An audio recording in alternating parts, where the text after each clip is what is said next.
Film शुरू होती है और हमें एक कातिल दिखाया जाता है जो कार से लाश निकालता है और उसे काटते हुए दफना देता है। अब आगे बढ़ते हुए हमें उसी स्थान पर एक लड़का जैक दिखाई देता है जो ज्ञात सड़क पर कारों से लिफ्ट मांग रहा था। जैक के चारों ओर एक साइन बोर्ड लगा हुआ था जिस पर लिखा था कि यहाँ खतरा है, किसी भी अनजान व्यक्ति को लिफ्ट ना। अब यह क्यों लिखा गया है ये बात तो किसी को भी पता नहीं थी, लेकिन इस वजह से कोई भी कार ड्राइवर जैक को लिफ्ट नहीं दे रहा था। जैक एक सुनसान सड़क पर धीरे धीरे आगे बढ़ रहा था, तभी उसने अपने सामने एक कार आती हुई दिखाई देती है जिसमें लड़का और लड़की लड़ रहे थे। वह अपनी कार एक तरफ रोक देते।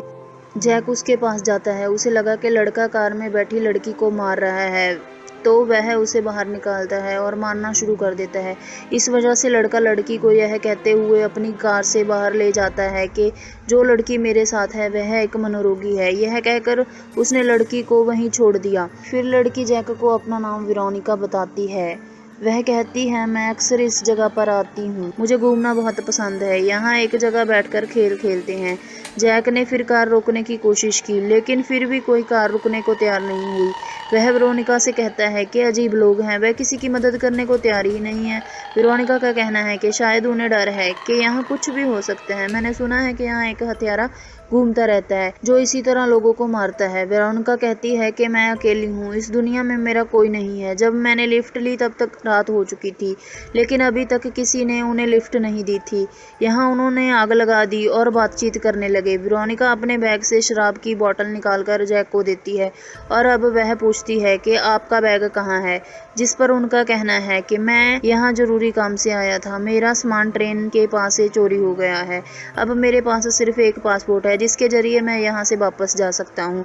वह अपनी डायरी निकालती है और कुछ लिखती है। उसने वह पन्ना फाड़ दिया था और जैक को दे दिया था। जब वह उसके पीछे देखता है तो वहाँ वेरोनिका का निशान होता है, जिसे देखकर वह पूछता है कि यह क्या है। मैं सिर्फ अपना नाम लिखने का अभ्यास कर रही थी, इससे ज्यादा कुछ नहीं। ऐसे ही बातें करते हुए वह सो गए और सुबह जैक ने देखा कि वेरोनिका उसके साथ नहीं थी। वह थोड़ा चिंतित था। वह आगे बढ़ता है और देखता है कि वेरोनिका पास ही एक छोटी नहर में नहा रही थी। वह जैक को भी अंदर आने के लिए कहती है और वह भी उसके साथ नहाने लगता है। उनके बीच अच्छी दोस्ती हो गई है और अब नहाने के बाद वो अपना सामान लेकर आगे बढ़ते हैं, लेकिन फिर भी कोई उन्हें लिफ्ट नहीं देता। थोड़ा आगे बढ़ने पर एक आदमी अपनी कार रोकता है और अपना नाम गिजार्ड बताता है और वह उन्हें लिफ्ट देने के लिए तैयार था। वेरोनिका उसको देखकर बहुत खुश नहीं हुई और उदास होकर उसकी कार में बैठ गई। गिजार्ड कहता है कि मेरा घर पास में ही है, सुबह होते मैं तुम्हें छोड़ दूंगा, आज रात मेरे घर पर रुकना, मैं सुबह होते तुम लोगों को वहीं छोड़ दूंगा जहां तुम्हें जाना है। थोड़ा सफ़र करने के बाद गिजार्ड का घर आता है और वह देखते हैं कि उसका घर बहुत बड़ा है और उनका स्वागत गिजार्ड की पत्नी करती है। वह सबसे पहले जैक को उसका कमरा दिखाती है और उसे आराम करने के लिए कहती है। दूसरी ओर गिजार्ड जो उन्हें अपने साथ लाया था वह वेरोनिका को उसका कमरा दिखाता है, लेकिन फिर भी वह उससे ठीक से बात नहीं कर रही थी। जैक अपने कमरे में आता है और बिस्तर पर लेट जाता है क्योंकि लिफ्ट लेने के लिए वह चलते चलते थक गया था। वह थोड़ा आराम करते हैं और इस दौरान उन्हें नींद आ जाती है। जब वह जागा तो देखता है कि शाम हो गई है। उसे उसी कमरे में एक बक्सा पड़ा हुआ दिखाई देता है जिस पर गिजार्ड लिखा हुआ था और जब जैक ने उसे खोला तो उसमें गिजार्ड और उसकी पत्नी की तस्वीरें थी, जिनके पास यह घर था, और दो बच्चे की तस्वीरें थी जिनमें से एक लड़का और एक लड़की थी। जब जैक ने वो तस्वीरें देखी तो उन्हें एहसास हुआ कि गिजार्ड के भी दो बच्चे हैं, लेकिन अभी तक उन्होंने घर में कोई भी बच्चा नहीं देखा है। खैर, रात को खाना खाने के बाद जैक अपने कमरे में चला गया। बाद में जब वह वेरोनिका से मिलने आया तो वह अपने कमरे की छत पर सिगरेट पी रही थी। जैक उसके पास बैठ गया और उससे बात करने लगा। वेरोनिका उसे अपने बारे में बताती है, कहती है कि मेरा एक भाई था, बचपन में हम छुपन छुपाई खेल रहे थे, तभी मेरा भाई ट्रक के नीचे आ गया जिससे उसकी मौत हो गई। मेरे भी माता पिता नहीं हैं और मैं अकेला हूँ। यह सुनकर जैक को वेरोनिका के लिए बुरा लगता है। थोड़ी देर बाद जैक नीचे आया और अब गिजार्ड के पास बैठ गया जो उसे अपने घर ले आया था। जैक का कहना है कि मुझे कल सुबह अपने घर जाना है, मेरे परिवार को मेरी चिंता होगी और मैंने वेरोनिका से इस बारे में बात की है, इसीलिए हम सुबह निकलेंगे। यहाँ वह गिजार्ड से उसके बच्चों के बारे में भी पूछता है। जिस पर वह कहता है कि नहीं, मेरी कोई संतान नहीं है। यह सुनकर जैक को अजीब लगता है और वह सोचता है कि फिर उसने जो तस्वीरें देखी उनमें कौन थे। वह भी इन बातों के बारे में ज़्यादा नहीं सोचता क्योंकि उसे कल सुबह अपने घर के लिए निकलना था और वह सो जाता है। जब सुबह होती है तो वह उठकर सबसे पहले वेरोनिका के कमरे में जाता है ताकि वह उसे ले जा सके। लेकिन जब वह वहां जाता है तो वह देखता है कि वेरोनिका अपने कमरे में नहीं है।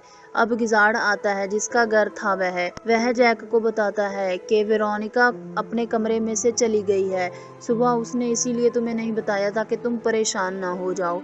यह सुनकर जैक को गिजाड़ पर संदेह हुआ क्योंकि वह घबराया हुआ था, इसीलिए उसने उस पर विश्वास नहीं किया। वह कहता है, नहीं, तुम झूठ बोल रहे हो, वह मुझे ऐसे कैसे छोड़ सकती है, हमें साथ जाना। इसीलिए वह वेरोनिका को पूरे घर में ढूंढता है लेकिन वह उसे कहीं नहीं मिलती। अब गिजाड़ जैक को वेरोनिका का वह पत्र देता है जो उसने जैक के लिए लिखा था। यह सब देखकर उसे यकीन तो हो गया लेकिन वेरोनिका के चले जाने से उसे दुख भी हुआ, इसीलिए वह अब गिजाड़ के घर से चलने लगता है। लेकिन रास्ते में उसे इस पन्ने में कुछ अलग ही नजर आता है। वह अपनी डायरी निकालता है और वही पन्ना निकालता है जो वेरोनिका ने उसे एक रात पहले दिया था। यहाँ उसे पता चला कि दोनों लेख अलग अलग हैं, यानी गिजाड़ ने उसे जो पत्र दिया था वह वेरोनिका ने नहीं लिखा था। जैक को सब समझ आ गया था कि गिजाड़ उसके साथ कोई गेम खेल रहा है। वेरोनिका ने कभी भी उसका घर नहीं छोड़ा था, उसने जरूर उसके साथ कुछ गलत किया होगा। तभी कोई पीछे से आता है और जैक पर हमला कर देता है जिससे वह बेहोश हो जाता है। थोड़ी देर बाद जब उसे होश आया तो उसने खुद को एक ट्रक में पाया जिसमें मरे हुए जानवर रखे हुए थे। एक बूढ़े आदमी ने उसका अपहरण कर लिया था। अब वह जैक को एक कुर्सी पर बांध देता है और टेबल पर खाना रखकर जैक को अपने पास बिठा लेता है और फिर उसकी तस्वीरें लेने लगता है। जैक को कुछ समझ नहीं आया कि बुढ़ा ऐसा क्यों कर रहा। इसके बाद वह उसे दोबारा बांधता है, उसके मुंह पर टेप लगाता है और फिर से ट्रक में डालकर कहीं ले जाता है और फिर उसे बेहोशी का इंजेक्शन देना शुरू कर देता है। तभी वह देखता है कि उसकी रसोई में से धुआं निकल रहा है जहां कुछ जल रहा है। वह तेजी से अपने घर की ओर भागता है। इसका फायदा उठाकर जैक ने वहां पड़ी कील से अपने हाथों का टेप काट दिया और वहां से भाग गया। वह भागकर गिजाड़ के घर में वापस आ जाता है क्योंकि अभी भी उसे संदेह था कि वेरोनिका अभी भी गिजाड़ के ही घर में। वह चुपके से देखता है कि गिजाड़ और उसकी पत्नी अपनी कार में कहीं जा रहे हैं। जैसे ही वह चले जाते हैं वह अपने घर आता है और फिर से वेरोनिका की तलाश शुरू कर देता है। उसका संदेह सही साबित हुआ और उसने वेरोनिका को एक कमरे में से बंद पाया। उसने जल्दी से उसे खोला। तभी बाहर से कार की आवाज आई। गिजाड़ और उसकी पत्नी वापस आ गए थे।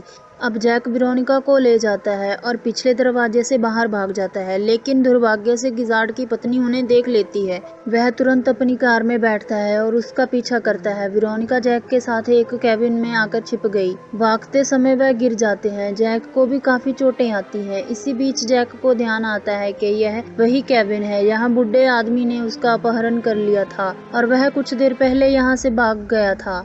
अब बूढ़ा आदमी भी वहां आ जाता है और पूछता है कि यहाँ कौन है। इसी बीच जैक और वेरोनिका ने उस पर बंदूक तान दी।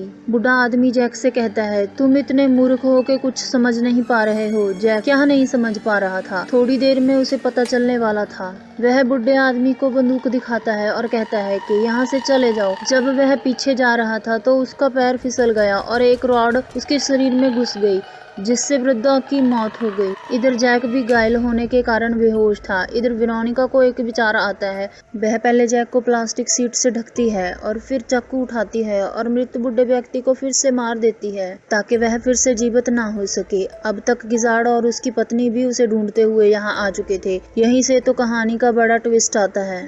जब गिजाड़ को वेरोनिका का पिता कहा जाता है तो इसका मतलब है कि वेरोनिका गिजाड़ की बेटी थी। वह सभी अब तक जैक से झूठ बोल रहे थे। तो अब यहाँ सारे राज खुलते हैं और पता चलता है कि वेरोनिका बचपन से ही एक साइको किलर थी जिसे लोगों को मारकर शांति मिलती थी। सबसे पहले उसने अपने छोटे भाई को मार डाला। यह बात उसकी माँ और पापा को भी पता चल गई थी, लेकिन उन्होंने अभी तक इस बारे में पुलिस को कुछ नहीं बताया था क्योंकि उनके बेटे की मौत के बाद एक वेरोनिका ही उनकी इकलौती बेटी बची थी।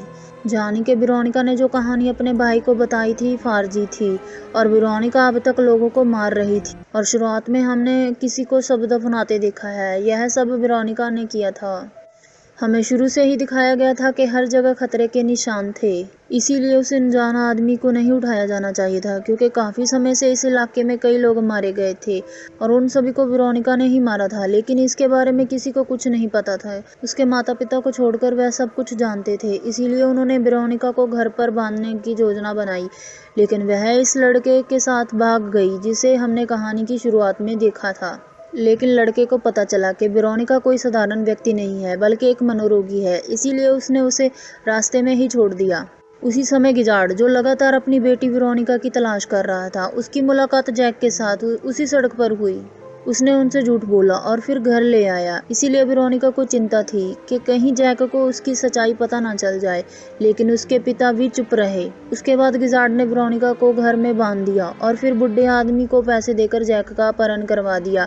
उसने उससे कहा कि वह उसे शहर से बाहर छोड़ दे ताकि वह बच सके और मेरी बेटी उसे नहीं मारेगी, क्योंकि इस वजह से वेरोनिका के बारे में किसी को भी सच्चाई नहीं पता चलेगी।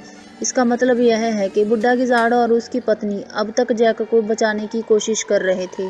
तभी उस बुढ़े आदमी ने कहा कि बेटा तुम बहुत बेवकूफ हो। अब जैक को होश आ गया था। वह बंदूक लेकर गिजार्ड की कार के सामने आता है और उसे वेरोनिका को छोड़ने के लिए कहता है। वेरोनिका भी कार से उतरकर उसके पास आई।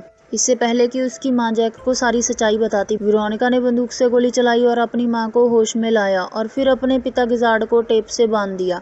उसके बाद जैक और वेरोनिका गिजार्ड की कार लेकर भाग जाते हैं। जैक रास्ते में खुश हुआ कि भगवान का शुक्र है वह बच गया, लेकिन उस पागल को नहीं पता था कि अब उसे मौत का सामना करना पड़ेगा। वह इस बात से खुश थे कि आखिरकार वह अपने परिवार से मिल सकेंगे। जैक आंखें बंद करके चुपचाप बैठा रहा और इधर वेरोनिका का हाथ धीरे धीरे चाकू की ओर बढ़ रहा था। इसका मतलब है कि वह जैक को मारने वाली थी और इसके बाद वह वहां से भाग जाएगी और ऐसी जगह चली जाएगी जहां उसके माता पिता उसे ढूंढ नहीं पाएंगे। बेचारे जैक को नहीं पता था कि जिस लड़की को वह बचा रहा है आगे जाकर उसकी मौत का कारण बनेगी। इस फिल्म की कहानी इस अंधेरे अंत के साथ समाप्त होती है।